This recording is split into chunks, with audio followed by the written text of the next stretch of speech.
Hello, welcome to part 3 of the tutorial. We're gonna talk about how to set up input for the game. In part 2 of the tutorial, we struggled a little bit. I missed a couple things, it's been a while. So I went back and reviewed and documented all the necessary things that we need to do in order to set up good input to the game. So before we go further, I would like to talk about the pawn class, which extends the actor class. So we have actor class where we can drag and drop objects into our game. Pawn class extends that, and there's also a character class which extends the pawn class. But we'll talk about the pawn class now. Now, what's a pawn? If you are playing a video game, you may control a tank, you may control a player, you may control a dog. So on the left side, I have a player, and that's the pawn. In a way, if you play chess, you move your pawns. That's where the word came from, I guess. You are the controller, and you control a pawn. A player character class is a pawn that behaves more like a human, I would say. So it may have things that we may not necessarily require.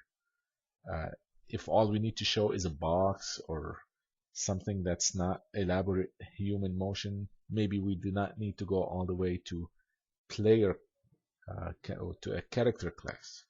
So a pawn, say for example, if this guy, we push spacebar and this guy would jump. We push control button and this guy here will punch.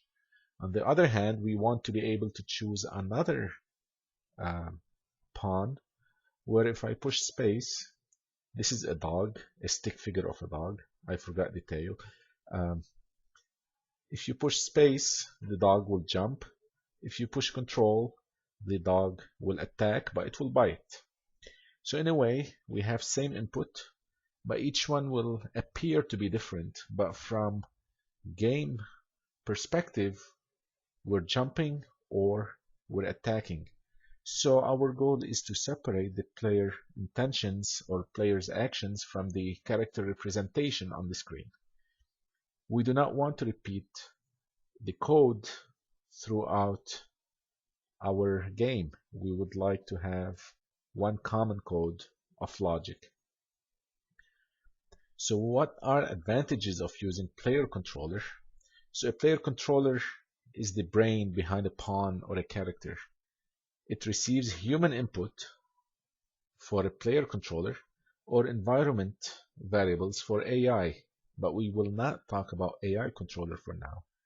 So the brain is the player controller, and the game logic now cares about sending notifications and receiving things from the player controller. And we leave the pawns to worry about the animation, the jumping, logic that's very specific to that pawn representation. So now we are able to separate what the humans see and what the intention of the game logic is. And player controller does good job of that. This is the trivial advantage. There is a non-trivial advantage. I really recommend that you go to this website here. It's really good tutorial. We see that the player controller is both on the server and owning client. So it is on the server and the owning client. Meaning, if you have a player, a client player, there is a player controller for that client on the server, and only that client has the controller.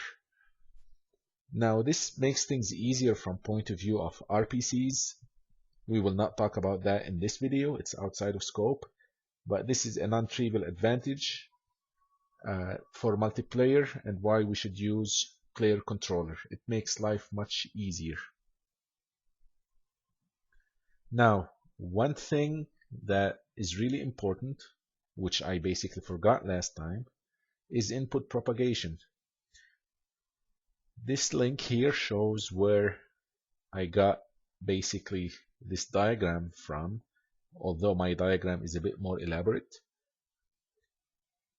You provide an input. Now, if the actor has the input enabled, the input goes to the actors, meaning if I push spacebar, multiple actors can receive that spacebar. Now, if they're enabled. Otherwise, the input attempts to go to the player controller. Now, let's go assume that the input is enabled on the actors. So if the actors, they have a property which we will demonstrate, it's called block input. If we are not blocking input and not consuming that input, which we will show what that means, then after the input is applied to the actors, the input is propagated to the player controller. So for example, if I push spacebar and both of these are not set, spacebar will go to the player controller. There is a slight distinction between these two. Blocking inputs blocks all the inputs going down. So if I have the flag block input to be true, it means that when the actor receives an input, I don't care about the consume, it will not be pushed downward. However, if I am not blocking input, then the consume input is specific to spacebar. So for example, assume I'm not blocking input, but I am consuming spacebar. I am not consuming control key. So if I push spacebar, because it's getting consumed, it will be consumed in the actor and it will not be propagated downward. But if my control key is not consumed, it can be used in the actors and it will be pushed downwards.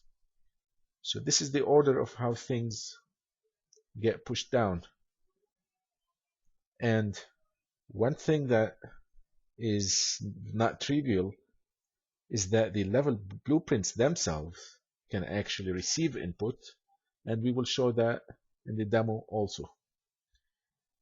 Now, as a live exercise, we will fix our previous implementation from video number 2, and we will also demonstrate how to how input propagation works, and how to consume input, and how priorities work.